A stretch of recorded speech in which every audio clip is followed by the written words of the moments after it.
how do you measure someone's level of seriousness? If they weren't your boys and they were, a college sophomore and a 14-year-old young man who had golf talents, how do you identify whether someone has that level of devotion or obsession that you look for? I don't think it's that difficult to see. I think in many ways it's it can be both a help as well as a hindrance, because if I'm dealing with a stranger, it's very black and white. If I'm dealing with, my own son, it's less black and white. You basically have to become a Buddha and I'm not there, but you basically have to become a Buddha to treat your kids like strangers. And quite ironically, treating your kids like strangers is the most effective way to parent. Which sounds very odd to a lot of people. Well, what else is new? Yeah.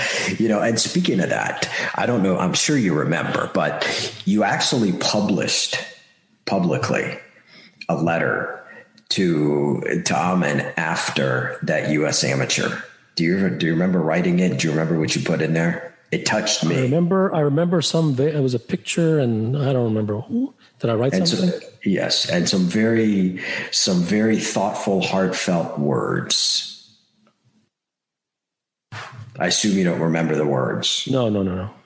Well, people can find it obviously they can find it on the website, but if you had to write that again and it's coming from the heart, what are you trying to convey to him? Because you're not trying to convey a lesson. You're not trying to say good try because he didn't win. What would you want to say to him?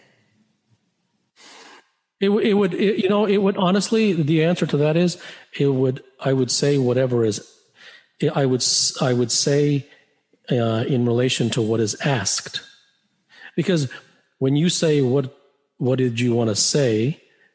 The implication is that there is something to say.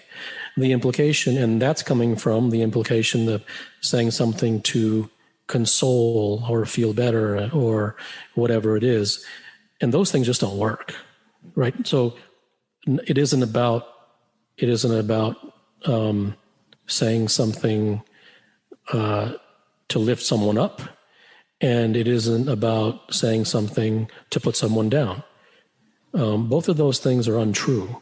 They're just reactive, cosmetic things just to improve someone's mood, and they don't go anywhere. So really, the only true conversations that are effective are the ones, the ones that I have are the ones that in which a question is posed.